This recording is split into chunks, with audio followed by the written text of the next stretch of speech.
안녕하십니까? 저는 서울에 살고 있는 평범한 30대 남자입니다. 저는 오늘 기막힌 사연을 소개해 드리려고 하는데요. 세상엔 둘도 없는 너무나도 소중한 사람과 만나게 된 기적 같은 인연을 소개해 드리겠습니다.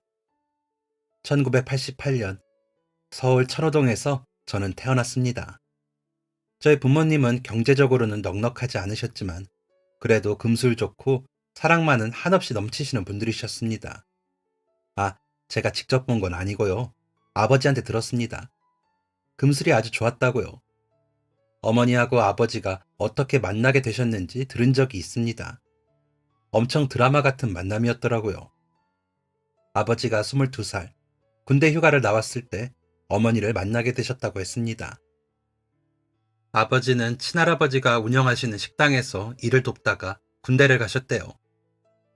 휴가 나왔을 때는 항상 친할아버지를 도와서 일을 하셨답니다. 친할머니가 몸이 안 좋으셔서 집에만 계셨다더라고요. 제가 태어나기도 전에 돌아가셔서 얼굴은 뵙지 못했습니다. 아무튼 아버지가 22살이었을 때 그때도 군대 휴가를 나와서 친할아버지 가게 일을 돕고 계셨답니다. 9시 땡 하면 나가서 놀아도 좋다는 친할아버지의 말씀에 아버지는 시계만 보면서 일을 하셨다죠. 그런데 9시까지 30분을 남긴 8시 30분, 한 여자가 가게로 들어왔답니다.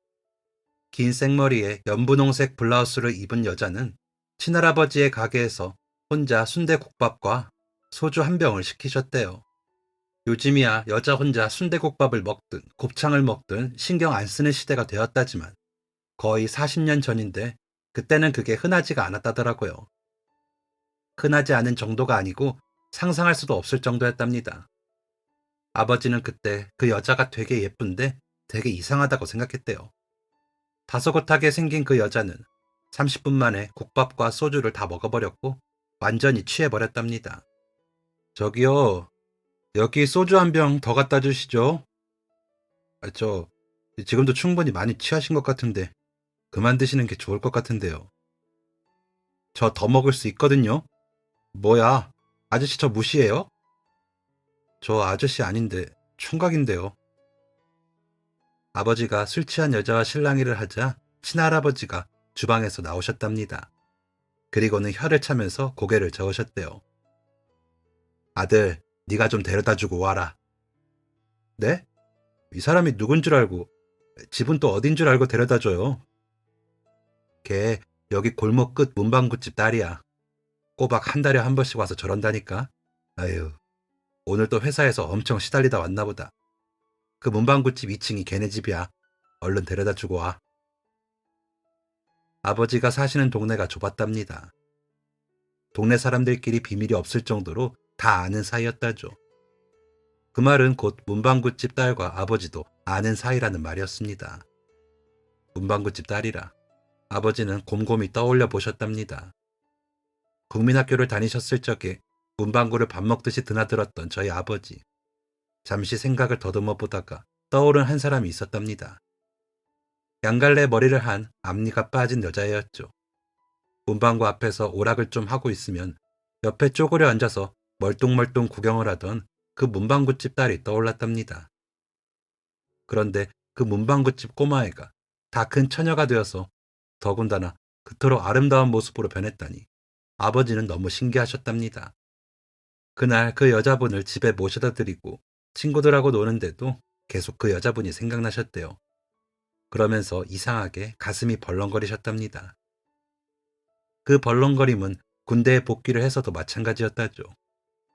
그게 저희 아버지가 저희 어머니에게 사랑에 빠지신 순간이었답니다. 그 후로 약 5개월 후에 아버지는 군대 제대를 하셨고 그 이후부터 본격적인 저희 부모님의 러브 스토리가 시작되었습니다.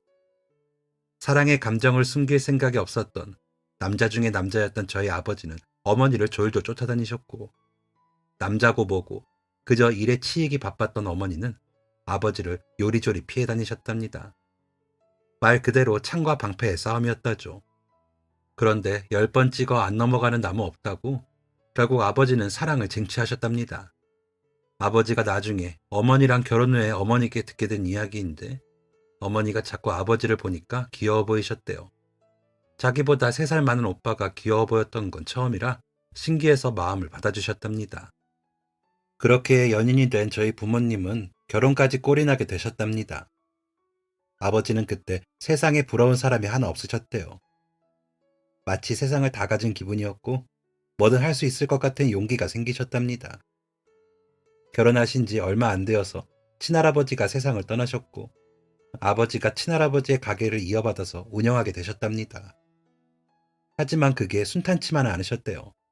친할아버지가 갑작스럽게 사고로 돌아가신 탓에 가게 운영에 대해 배운 것도 없었고 거래처부터 레시피까지 뭐 하나 제대로 아는 게 없으셨다죠. 저희 아버지가 군대 제대하시고 공장에서 일을 하셨다고 하더라고요. 그러니 더더욱이 가게 운영에 대해서는 아는 게 없으셨겠죠. 어머니하고 두 분이서 정말 고생고생을 하면서 가게 운영을 하셨답니다. 그러다가 제가 생기게 되었다죠. 저희 어머니가 얼마나 고생하셨냐면요. 저를 낳던 그날까지도 가게 일을 도우셨다고 하셨습니다. 진통이 시작된 게 어머니가 대파를 썰다가 진통을 시작하셨대요. 어머니가 진통으로 정신없이 병원으로 가시면서도 아버지께 대파를 다 못 썰었는데 하셨답니다. 저희 어머니가 얼마나 엉뚱한 분이신지 알 수 있는 부분이었죠. 병원에 도착하고서도 13시간의 진통 끝에 제가 태어나게 되었고 그러면서 가게 장사가 잘 되기 시작했답니다. 그래서 두 분은 저를 복덩이라고 부르셨대요.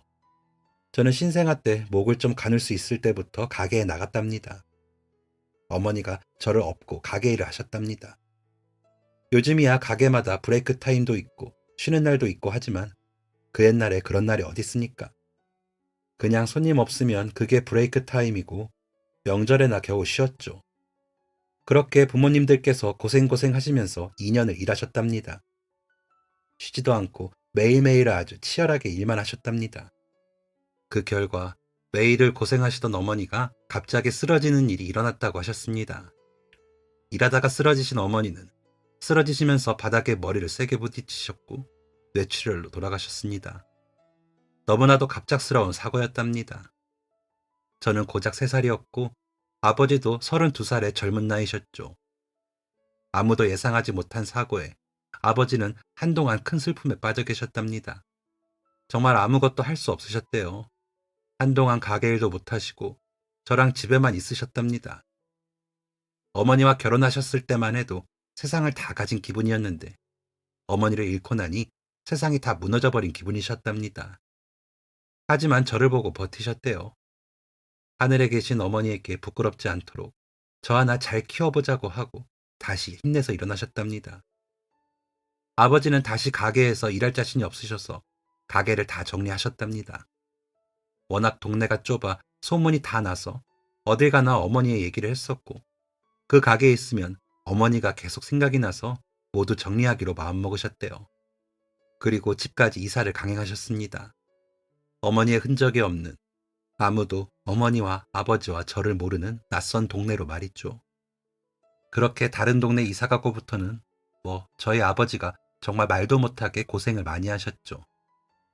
제가 잘은 모르지만 저희가 이사간 동네가 원래 살던 동네보다 집값이 더 비쌌나 봅니다.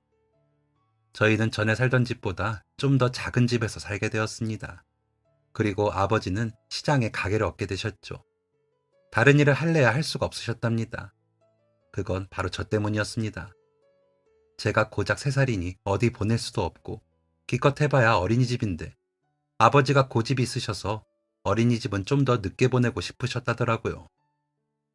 3살이면 말도 못할 나이인데 어떻게 남의 손에 맡기나 싶으셨던 아버지는 시장에서 칼국수 가게를 하시면서 거기서 저를 키우셨답니다. 하지만 장사가 썩 잘 되진 않았다더라고요. 그 시장 안에 오래된 칼국수 가게가 있어서 그런 건지 뭔지 영 수익이 나질 않아서 2년 정도 하시다가 결국 문을 닫게 되셨습니다. 아버지는 칼국수 가게 문을 닫으시고 배달 일을 시작하셨습니다. 생수 있잖아요. 정수기에 꽂아서 먹는 그 생수통이요.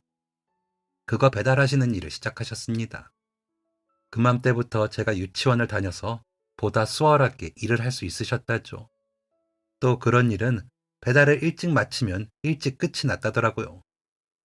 그래서 저녁엔 저와 함께 시간을 보낼 수 있으니까 그 무겁고도 힘든 일을 선택하셨던 겁니다. 그리고 3년 뒤, 제가 초등학생이 되었을 때부터 아버지는 새벽에 일을 하기 시작하셨습니다. 초등학생들은 학교가 일찍 끝이 나잖아요. 요즘엔 뭐 애들이 학원도 많이 다니고 하는 것 같은데 저 어릴 때만 해도 초등학교 저학년들은 학원에 잘 안 다녔습니다. 심지어 2학년 때인가 그때까지는 초등학교가 아니고 국민학교였습니다. 아무튼 이렇다 보니까 아버지가 제 걱정이 되셨나 봐요. 오후 내내 혼자 있어야 했으니까요. 그래서 아버지는 프랜차이즈 식당에 아침 일찍 식자재를 가져다주는 배달 일을 하기 시작하셨습니다. 아침 5시였나 6시였나 그쯤에 제 밥을 차려놓고 나가셨습니다. 그럼 제가 일어나서 그 밥을 먹고 혼자 준비해서 학교를 갔었죠. 이건 아버지한테 비밀인데 사실 그때 지각을 많이 했습니다. 시계 울리는 소리를 못 들은 날이 많았거든요. 그래도 거의 아슬아슬하게 도착한 날이 많았습니다.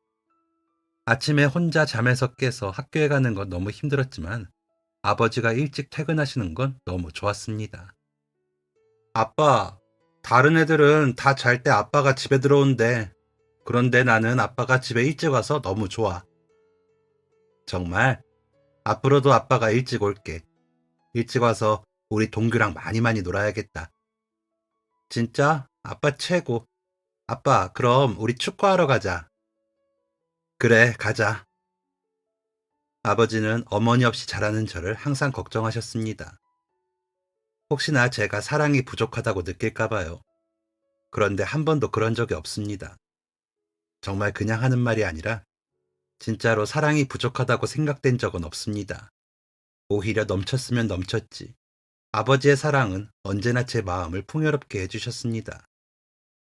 요즘에 유튜브 같은 곳에 돌아다니는 영상 보면 아빠들은 항상 소파에 누워만 있고 엄마가 무슨 말만 하면 귀찮아하고 애들이랑 잘 안 놀아주고 그러잖아요. 그런데 저는 그게 참 공감이 안 되더라고요. 저희 아버지는 단 한 번도 소파에 가만히 누워 있으셨던 적이 없으셨습니다. 항상 저와 함께 하셨고 집에서도 매번 부지런하게 움직이셨죠. 청소기를 돌린다던가 빨래를 한다던가 밥을 한다던가 저랑 놀아주실 때도 책을 읽어주신다던가 로봇을 같이 만들어주신다던가 공부를 알려주시는 등 엄청 부지런하셨습니다. 제가 뭐 해달라고 했을 때 단 한 번도 싫다는 말을 안 하셨던 분이었죠. 그 영향이 있던 걸까요? 저도 1분 1초를 알차게 쓰는 사람이 되었습니다. 초등학생 때부터 쉬는 시간에도 가만히 안 있고 복습한다던가 예습한다던가 한자 공부한다던가 영단어 외운다던가 하면서 알차게 보냈습니다. 물론 친구들하고 장난치고 떠들 때도 있었지만 아무것도 안 하고 멍하니 있었던 적은 없는 것 같습니다. 중학생이 되면서부터는 학원에 다니기 시작했습니다. 초등학교 고학년쯤 되니까 학원 안 다니는 애들이 없더라고요. 다들 학원 2~3개씩은 기본으로 다녔죠. 반면에 저는 학원은커녕 방과 후 학습도 아무것도 안 하고 그 흔한 공부방도 다니지 않았습니다. 그래도 성적이 괜찮게 나왔고 별로 필요성도 못 느꼈었죠. 그런데 중학교 올라가니까 아버지가 넌지시 얘기를 꺼내시더라고요. 동규야, 너도 이제 학원 다녀야 하지 않겠냐? 아버지 일하는 곳에서만 들어보니까 중학생 되면 밤 10시까지 학원에 있고 그런다던데. 에이, 괜찮아. 그럼 힘들기만 하지. 그래도 남들 다 다니는데. 아니다. 아버지가 한번 알아볼게. 기다려봐라. 이렇게 말씀하시더니 며칠 후 학원 상담을 하러 가자고 저를 데리고 가셨습니다. 학원 버스를 타고 20분쯤 가면 나오게 되는 큰 학원이었죠. 아버지가 이런 곳을 어떻게 아셨을까 했습니다. 여쭤보니까 아버지 일하는 곳 사장님이 알려주셨다더라고요. 그 사장님 자녀분들이 그 학원 다니고 명문대 갔다면서 말이죠. 아버지 뒤를 졸졸 따라서 들어가 보니까 학원이 되게 넓고 엄청 깨끗하고 그러니까 한마디로 되게 비싸 보이더라고요. 상담 끝내고 나와서 아버지한테 쭈뼛거리면서 얘기를 꺼냈죠. 아빠, 그런데 여기 되게 비싸 보이던데. 비싸지? 아까 그 실장님? 그 사람이 아빠한테만 가격 말해줬잖아. 엄청 비싸지? 그러니까 아버지가 제 머리에 꿀밤을 살짝 매기셨습니다. 동규야, 너는 공부만 해라. 그건 아버지 문제야. 걱정해도 아버지가 걱정하고 돈 벌어내는 것도 아버지야. 그리고 이깟 거 하나 보내줄 정도는 된다. 네가 뭐 수백 쓰는 것도 아니고 세상에서 제일로다가 싸게 배우는 게 공부라는데 이 정도는 아버지가 해. 그러니까 너는 걱정 하덜덜을 말아. 그냥 공부만 열심히 해라. 그게 아버지 소원이다. 그때 정말 아버지가 토시 하나 안 틀리고 이렇게 말씀을 하셨었는데 그때 아버지 모습이 엄청 멋지게 보였습니다. 아버지가 나를 저렇게 좋은 학원에 보내주시는 만큼 기꺼이 아버지 소원을 들어드리라 했죠. 아주 입이 떡 벌어질 정도로 공부를 열심히 해야겠다 마음먹었습니다. 제가 학원에 다니면서부터 아버지는 다른 일을 구하셨습니다. 이번에도 마찬가지로 배달 일이었는데 이번엔 택배 일을 하시게 되신 거였습니다. 아버지 지인분이 원래 택배를 하다가 건강이 안 좋아지셔서 일을 못하게 되셨다더라고요. 그래서 그 트럭을 아버지가 싼 값에 사게 되셨답니다. 그때부터 아버지는 택배 일을 하게 되신 거였죠. 그전에는 새벽같이 일을 나가셨었으니까 항상 집에 일찍 오셨었는데 택배 일을 시작하고서부터는 매일 집에 늦게 들어오셨습니다. 제가 학원 끝나고 집에 가면 8시가 좀 넘었었는데 아버지는 항상 저보다 늦게 들어오셨죠. 뿐만 아니라 토요일에도 일을 나가셨고 만약에 토요일 날 배달을 못한 택배가 있으면 일요일 날도 갖다 주러 나가셨습니다. 아무리 슈퍼맨 같고 부지런한 아버지라도 그렇게 고된 일을 하시는데 안 힘드시겠어요? 저는 그때까지 아버지가 늦잠 주무시는 걸 본 적이 없었는데 아버지가 택배일 시작하고서부터는 일요일 날 늦잠을 주무셨습니다. 정말 업어가도 모를 정도로 푹 주무셨었죠. 그런 날에는 제가 먼저 일어나서 짜파게티 끓여서 아버지랑 같이 먹고 했습니다. 딱히 할 줄 아는 요리가 없어서 짜파게티 끓인 거였는데 어느 순간부터는 일요일은 무조건 짜파게티 먹는 날이 되었었죠. 그게 뭐라고 아버지랑 둘이 짜파게티 4개 순식간에 다 먹고 나면 배도 든든하고 마음도 든든하고 엄청 좋았습니다. 학창시절에 제가 아버지를 위해서 할 수 있었던 건 그렇게 짜파게티를 끓이는 것과 공부를 열심히 하는 것이었습니다. 언제인가 TV에서 무슨 다큐 프로그램을 보게 되었는데 거기에 택배기사가 일하는 모습이 나오더라고요. 그런데 정말 너무너무 힘들어 보였습니다.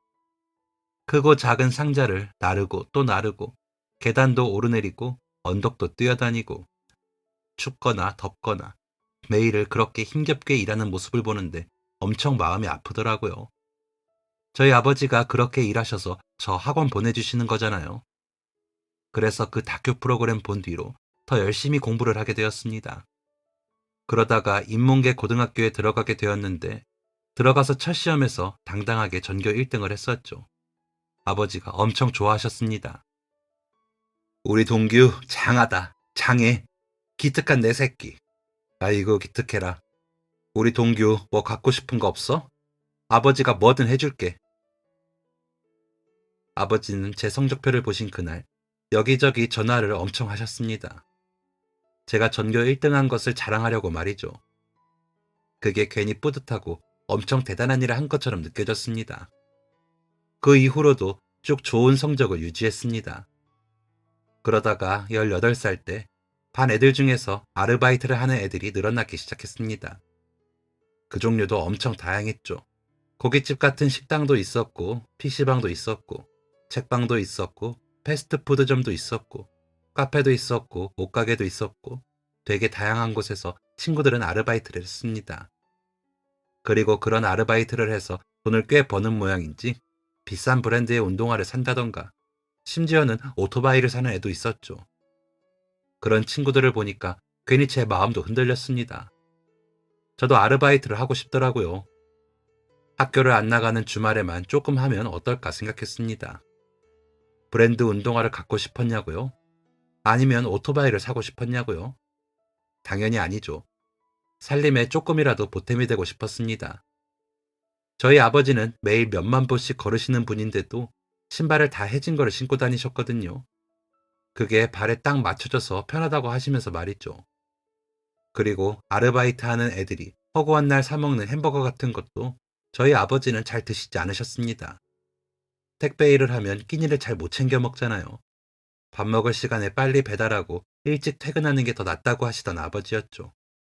빨리 먹을 수 있는 햄버거 같은 거라도 사드시라니까 그게 아까우셨는지 주먹밥을 싸서 다니셨습니다. 대충 안에 참치캔 따서 넣고 밥이랑 김가루 돌돌 말아 엉성하게 랩으로 감싸서 챙겨가시는 걸 보고 있으면 얼마나 마음이 짠한지 모릅니다. 그래서 결심했죠. 아르바이트를 해서 아버지에게 보탬이 되기로요. 아르바이트를 하고 있는 친구들한테 물어보고 다니다가 옆 동네에 있는 한 PC방에서 일요일 오전에만 일을 하기로 했습니다. 원래 친구가 일요일날 하루 종일 거기서 일을 하는데 너무 힘들다고 하더라고요. 그 친구는 평일에 다른 아르바이트도 하고 있었거든요. 아침 8시부터 오후 1시까지만 일을 좀 해달라고 했습니다. 아침에 누가 PC방으로 올까 생각했습니다. 엄청 한가하겠구나 싶었죠. 그런데 그 생각은 저의 크나큰 착각이었습니다. 다들 눈 뜨자마자 PC방으로 모이는 건지 정말 아침부터 PC방은 북적거렸습니다. 거기가 24시간 운영하는 곳이었거든요. 보아하니 전날 밤부터 쭉 있는 것 같은 아저씨들도 꽤 있었습니다. 초등학생들도 몰려와서 과자랑 음료수를 어찌나 사 먹는지 가만히 엉덩이 붙이고 앉아있을 틈이 없었습니다. 화장실 청소하고 PC 자리 청소하고 그러면서 손님 받고 프린터하는 손님들 도와주고 과자랑 음료수 팔고 과자랑 음료수 새로운 것들 채우고 5시간이 되게 긴 시간인 줄 알았는데 눈 깜짝할 새에 순식간에 시간이 흘렀습니다. 첫 아르바이트 끝내고는 뭔가 얼떨떨하더라고요. 내가 5시간 동안 뭘 했나 싶었죠. 그렇게 4번의 아르바이트를 하며 2달이 지났습니다. 친구가 고맙다면서 제가 일한 만큼의 돈을 주었습니다. 아마 태어나서 제가 만져본 돈 중에 가장 큰 돈이었을 겁니다. 그리고 태어나서 처음으로 제가 스스로 번 돈이기도 했죠. 무척 뿌듯했습니다. 이 돈으로 뭘 하면 좋을까 고민했습니다. 고민하다가 2달 일한 돈을 몽땅 모아서 아버지 신발을 사드리기로 했습니다. 그리고 혼자 백화점으로 향했죠. 혼자 백화점에 간 건 처음이었습니다. 초등학생 때인가 아버지랑 백화점에 있는 푸드코트에서 밥을 먹긴 했었는데 제대로 백화점을 구경한 적은 없었습니다. 어색한 발걸음으로 백화점 여기저기를 돌아다니다가 남자 신발을 파는 곳을 발견했습니다. 백화점이라서 그런가 신발이 엄청 편해 보이기도 하고 그러면서 또 멋있더라고요. 혹시 이런 신발은 얼마 정도 할까요? 멋진 양복을 쫙 빼입은 직원분의 눈치를 슬슬 보면서 구경을 하다가 아버지에게 잘 어울릴 것 같은 신발을 가리키며 물었습니다. 가격은 제가 2달 동안 일해서 모은 돈의 2배였습니다. 입이 다물어지질 않더라고요. 와, 비싸군요. 제가 머뭇거리자 직원분이 다른 신발을 추천해 주었습니다. 보다 저렴한 가격의 신발들이었습니다. 그 중에서는 제가 가진 돈으로 살 수 있는 신발도 몇 켤레 있었습니다. 고민하다가 그중 제일 편해 보이는 신발을 골랐고 저는 2달 동안 일한 돈을 모두 탈탈 털어쓰게 되었습니다. 신발 사고 돈이 조금 남으면 백화점 지하에 있는 맛있는 식당에서 밥을 먹으려 했는데 비록 돈이 없어 그렇게는 못했지만 아버지 신발을 샀다는 생각에 뿌듯했습니다. 다가올 폭풍은 알지 못한 채 말이죠. 아버지가 집에 오시기만을 기다렸다가 아버지가 집에 들어오시자마자 신이 나서 신발을 내밀었습니다. 이게 뭐야? 신발, 아빠 신발이야. 뭐 신발? 네가 산 거야? 돈이 어디서 나서? 아빠, 나 사실 아르바이트 했어. 뭐? 아르바이트? 별건 아니고 그냥 PC방 아르바이트. 얼마 안 됐어. 일요일만 하는 거고. 어때? 신발 되게 가볍고 편해 보이지 않아? 아빠 맨날 낡은 운동화만. 이동규! 아버지가 제 성을 붙여서 이름을 부르셨습니다. 그렇게 부른다는 건 굉장히 화가 많이 나셨다는 뜻이었습니다. 예상치 못한 반응에 눈만 끔뻑대고 있었죠. 너 왜 아르바이트 했어? 아버지가 너한테 그런 거 시켰어? 공부만 하라고 했지. 왜 네가 그 고생을 해? 아버지가 뭘 못해줬다고. 언제 이런 거 해달라고 했어? 그날 저는 아버지께 정말 엄청 혼이 났습니다. 미처 몰랐습니다. 제가 아르바이트 하는 것을 그토록 싫어하실 줄은 정말 몰랐습니다.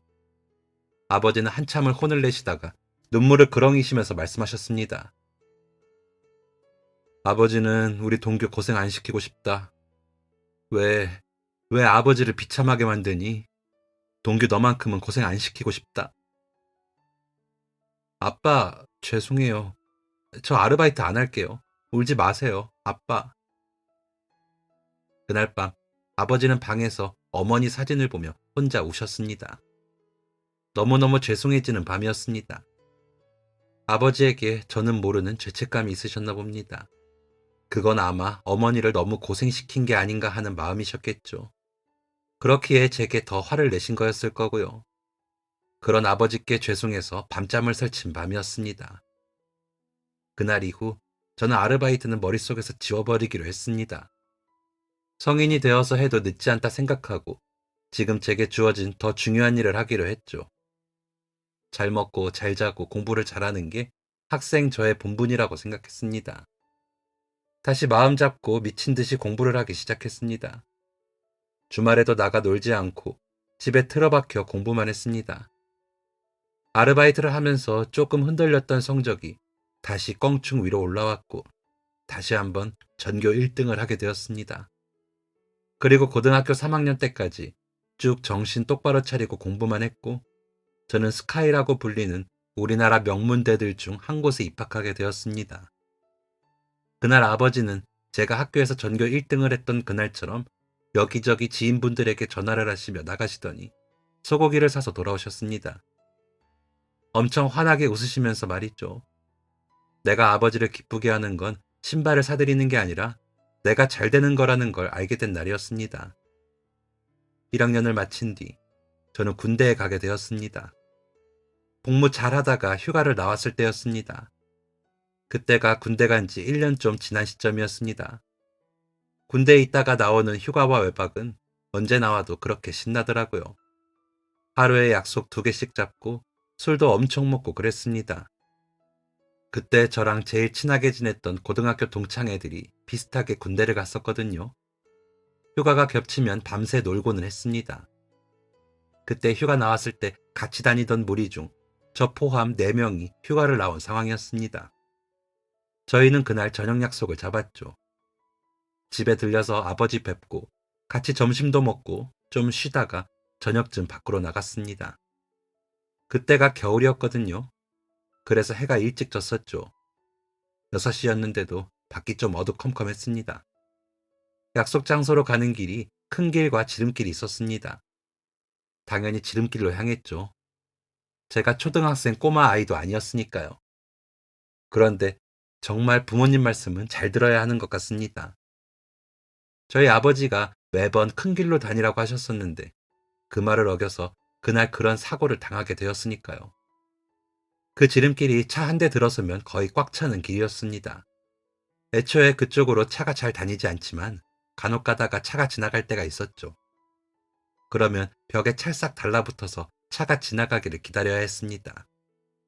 차는 잘 안 다니는데 시내로 빠지는 지름길이다 보니까 오토바이들이 엄청 오가던 길이었죠. 그 길을 걷고 있는데 뒤에 오토바이가 달려왔습니다. 그런데 그런 골목길에서 속도를 엄청 내는 겁니다. 오토바이에 남자 2명이 타고 있었는데 헬멧도 안 쓰고 곧게 가지도 못하고 오토바이를 이리저리 휘두르면서 달려왔습니다. 그러고는 벽으로 피하려던 저를 치고 가버렸죠. 세게 친 건 아니었습니다. 그랬다면 그 사람들도 멀쩡하지 못했을 겁니다.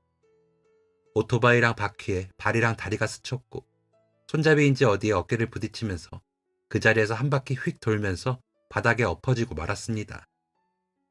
그 오토바이 운전자도 저를 칠 줄은 몰랐겠죠. 낄낄 웃으면서 오토바이를 타고 있던 남자들이 저를 치고 놀랐는지 오토바이를 멈췄습니다.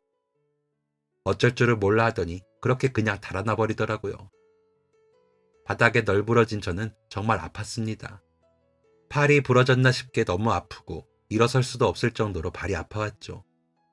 길에 돌아다니는 사람은 없지. 날은 점점 어두워지지. 한 5분쯤 지났을까요? 저 멀리서 밝은 빛이 보이더라고요. 차가 한 대 들어오고 있었습니다. 그런데 제가 길에 쓰러져 있는 게 안 보이는지 속도를 안 줄이더라고요. 정말 너무너무 무서웠습니다. 이대로 저 차가 나를 치고 가면 어떡하나 진짜 오금이 저릴 정도였죠. 어떻게 일어나지도 못하고 오지 말라고 소리만 지르고 있었습니다. 차의 반대편, 그러니까 제 뒤쪽에서 오토바이 소리 같은 게 들렸고 곧바로 제 옆으로 인기척이 느껴졌습니다. 그러더니 한 여자가 제 앞에 섰고 다가오는 차를 향해서 소리를 쳤습니다. 멈춰요. 여기 사람이 쓰러져 있어요. 멈춰! 그러자 달려오던 차가 드디어 차를 세웠습니다. 여자는 제 쪽으로 몸을 돌려서 저를 부축해줬습니다. 괜찮으세요? 좀 일어나 봐요. 일단 여기 골목에 잠깐 계셔보세요. 제가 구급차 불러드릴게요. 그러면서 저를 골목으로 겨우 데려다 준 그녀는 멈춰있는 차에게 꾸벅 인사까지 하고 자신의 스쿠터를 제가 있는 골목으로 옮겼습니다. 넘어진 거예요? 뺑소니인가? 경찰도 불러야 할까요? 뺑소니... 네? 어떤 나쁜 놈이... 기다려봐요. 경찰도 같이 불러줄게요. 그리고선 여자는 씩씩거리며 경찰과 구급차를 불러주었습니다. 곧이어 경찰, 구급차가 도착을 했고 저는 그 여자 덕분에 구급차를 타고 병원에 갈 수 있었습니다. 그런데 참 그 상황에 다리가 부러지고 팔에 금이 간 그 상황에 말이죠. 구급차에 실려가면서 그 여자 생각만 났습니다. 그 여자에게 첫눈에 반해버린 거였습니다. 병원에 가서 엑스레이 찍고 다리 골절되고 팔에도 금이 가고 반깁스하고 깁스하고 경찰관 분들에게 상황 설명하고 놀란 아버지가 달려오신 그 와중에도 계속해서 그 여자만 생각이 났습니다. 그래서 경찰관 분들에게 한번 여쭤봤습니다. 혹시나 그 여자에 대해 알 수 있을까 해서요. 그런데 사건 목격자도 아니고 해서 상황 설명만 듣고 보내줬다고 하더라고요. 그리고 만약 그 여자 정보를 안다고 해도 경찰관 분들이 그런 걸 제게 알려줄 수는 없다고 하시더군요. 은혜를 갚고 싶기도 하고 그날 이후로 그 지름길 근방을 엄청 서성거렸습니다. 스쿠터만 지나가도 그때 그 여자가 타던 스쿠터가 맞나 유심히 보기도 했고요. 휴가 나올 때마다 그렇게 살펴봤는데도 결국 그 여자는 찾을 수 없었습니다. 전역하고서도 한참 동안은 그 여자의 행방을 찾아다녔습니다. 제 또래 정도로 보이는 젊은 여자였는데 뭐하는 사람일까 엄청 궁금했습니다. 그 근처에서 일하는 사람인가 싶어서 지름길 근방 300m에 있는 식당이며 옷가게며 작은 공장까지 어슬렁거리면서 들여다보았습니다. 그런데도 그 여자를 찾지 못했고 그렇게 시간은 흘렀습니다. 대학교를 막 졸업하고 저는 취직을 했습니다. 제가 정말 수능 때보다 더 열심히 취업 준비를 했거든요. 스펙도 많이 쌓으려고 엄청 노력하고 스터디도 들어가고 면접 준비도 정말 최선을 다해서 했습니다. 그렇게 갖은 노력 끝에 취업에 성공한 거였죠. 그렇게 노력한 이유는 아버지 때문이었습니다. 아버지가 그때까지도 계속 택배 일을 하셨었거든요. 저 때문에 너무 고생하시는 것 같아서 마음이 너무 안 좋아서 대학생 때는 아버지한테 용돈 안 타고 과외 알바로 돈 벌곤 했습니다. 조금씩 모아서 아버지 드리기도 했었고요. 그때마다 너 하고 싶은 거 하지 이런 걸 왜 주냐 하셨던 아버지였지만요. 아무튼 제가 좋은 회사 들어가서 돈 많이 벌면 아버지가 좀 편하게 일을 하지 않으실까 생각했습니다. 아빠, 저 취직했으니까 아빠 이제 좀 쉬엄쉬엄 일하세요. 알겠죠? 아이고, 장한 우리 아들. 나중에 우리 아들 장가 가려면 아버지가 더 열심히 일해야겠다. 아이 참, 아빠. 그럼에도 불구하고 아버지는 계속해서 택배 일을 하셨더랬죠. 그러던 어느 날이었습니다. 회사 다닌 후부터는 아버지하고 같이 저녁 식사를 했습니다. 아버지가 그때 지역을 옮기시면서 일이 일찍 끝났거든요. 제가 퇴근하는 시간이랑 비슷해서 될 수 있으면 같이 저녁 식사를 하려고 했습니다.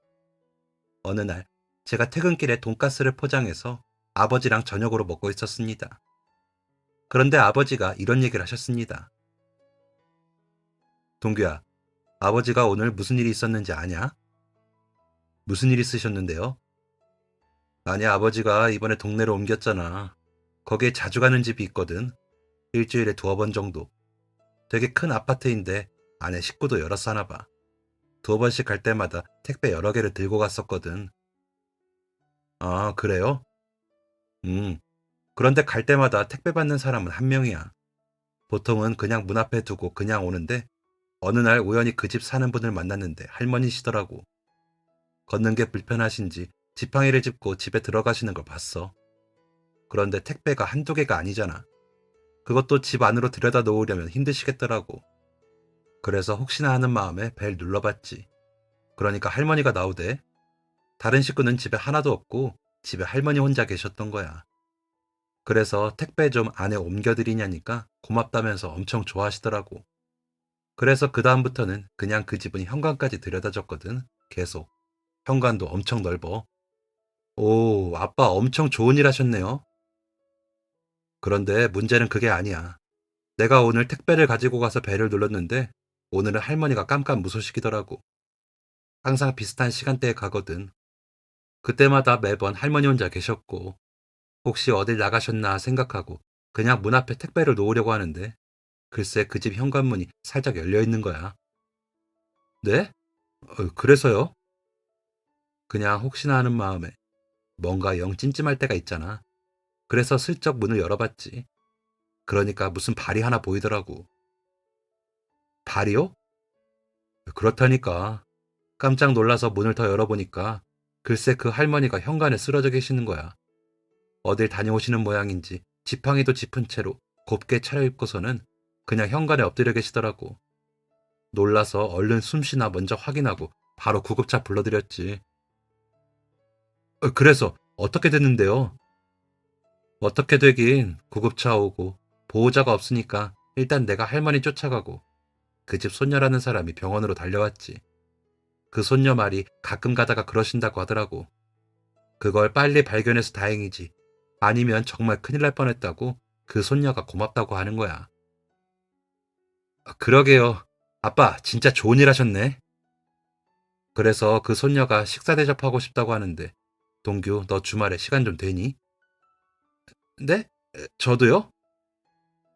아버지께서 그 할머니 댁에 같이 가자고 하시더라고요. 혼자 가기 좀 민망하다면서요. 미리 그 할머니의 손녀분께 아들을 데려가도 되냐고 물었더니 흔쾌히 좋다고 했답니다. 딱히 할 일도 없었고 아버지가 원하시니까 같이 가기로 했습니다. 그리고 주말 아버지가 말씀하신 아파트에 도착을 했습니다. 그렇게 초대받는 식사 자리가 처음이라 그런지 좀 어색했습니다. 아버지가 초인종을 누르셨고 잠시 뒤 문을 여는 사람을 보고 저는 깜짝 놀라지 않을 수 없었습니다. 어? 스쿠터! 3년 전 저를 구해주었던 스쿠터를 타고 있던 여자가 그 집에서 나오는 겁니다. 마주치는 순간 단번에 알아봤습니다. 어떻게 잊을 수 있겠어요. 그렇게 예쁜 외모를 하고선 한동안 제 머릿속에서 지워지질 않았는데요. 여자는 잠시 갸웃거리더니 이내 눈을 가늘게 뜨며 말했습니다. 그 뺑소니? 그 여자도 저를 기억하고 있었습니다. 그러자 아버지가 어리둥절한 표정으로 말씀하시더라고요. 동규, 너 할머니 손녀분하고 아는 사이니? 그 여자가 바로 아버지가 말씀하신 할머니의 손녀분이었던 겁니다. 어떻게 이런 우연이 다 있는지 너무 신기했습니다.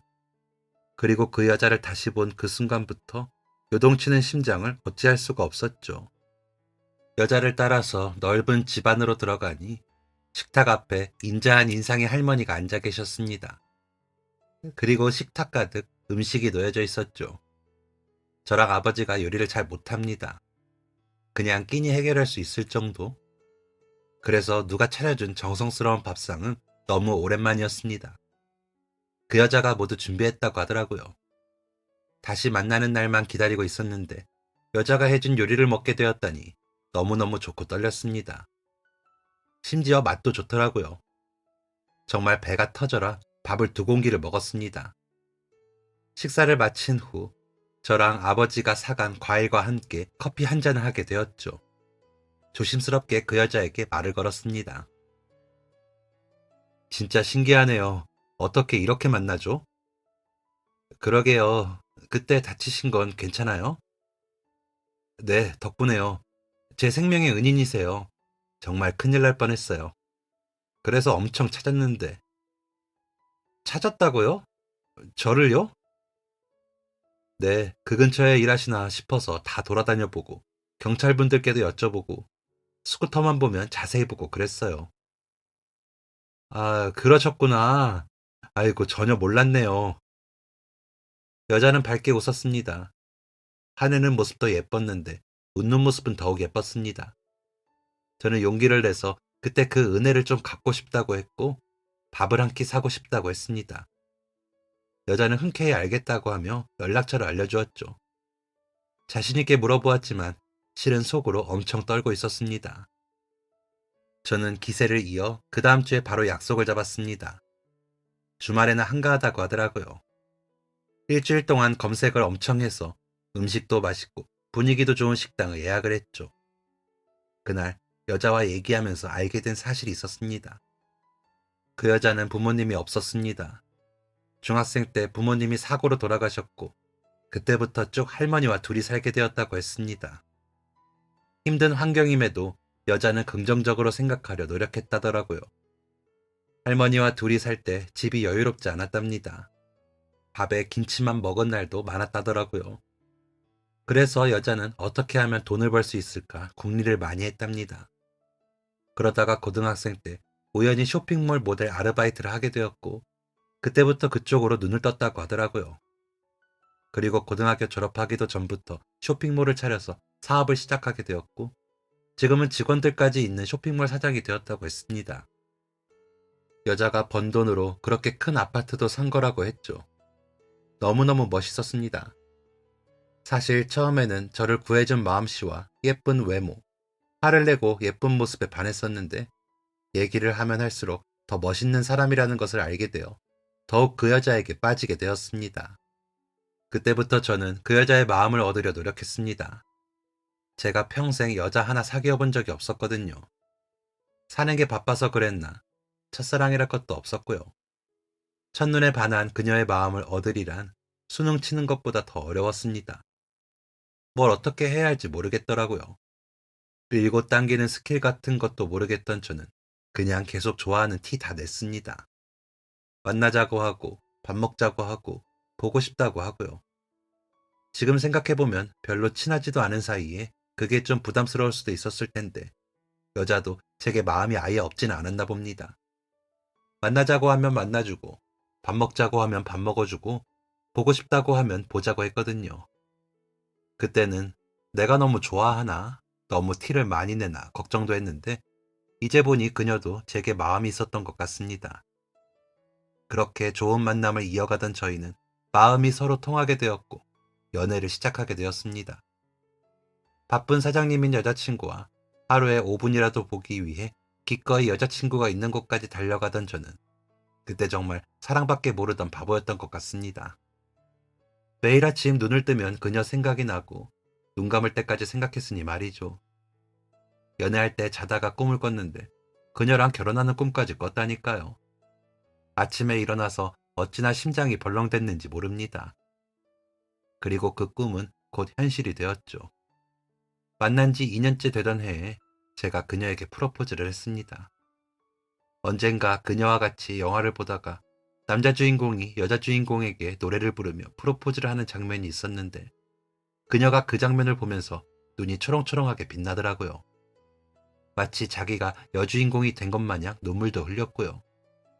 그 남자 주인공만큼 뛰어난 외모에 훌륭한 노래솜씨는 아니었지만 많이 어설프고 어색했겠지만 최선을 다해서 제 마음을 고백했습니다.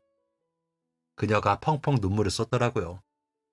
그리고 6개월 뒤 날이 정말 좋던 4월의 어느 날 저희는 많은 사람들의 축복 아래 부부가 되었습니다. 그리고 지금 저희 부부는 16개월 된 아주 예쁜 딸아이를 키우고 있고 아내의 뱃속엔 저희의 둘째 아들까지 있습니다. 사람 인연이라는 건 정말 신기한 것 같습니다. 그건 뭐 과학적으로 설명할 수도 없는 거고 수학처럼 계산할 수도 없는 거잖아요. 그렇게 참 신비롭고 신기한 수많은 상황으로 만들어진 인연이 참으로 소중하고 값지다고 여겨집니다. 그리고 이렇게 인연이 되기까지 아내가 제게 했던 선행, 그리고 저희 아버지가 할머님께 하셨던 선행이 큰 몫을 했다고 보고요. 두 사람의 선행이 아니었다면 지금 저는 아내를 만나지도 못했을 테니까요. 그러면 지금처럼 행복하지도 않았겠죠. 누군가의 선행으로 어떤 사람의 인생이 바뀔 수도 있다는 말을 저는 100% 믿습니다. 제가 그랬으니 말이죠. 저는 아내를 만나 너무나도 행복한 삶을 얻었고 앞으로도 저희는 계속 행복할 거라 믿습니다. 나아가서 우리 아이들도 그런 선행을 베풀 수 있는 사람이 되면 좋겠고 저처럼 좋은 인연을 많이 만나기를 바랍니다. 또한 사연을 들어주신 많은 분들에게도 많은 선행이 행해지길 바랍니다. 그럼 오늘도 행복한 하루 보내세요. 지금까지 사연 들어주셔서 감사합니다. 사연이 재밌으셨다면 구독과 좋아요를 눌러주세요. 감사합니다. 안녕히 계세요.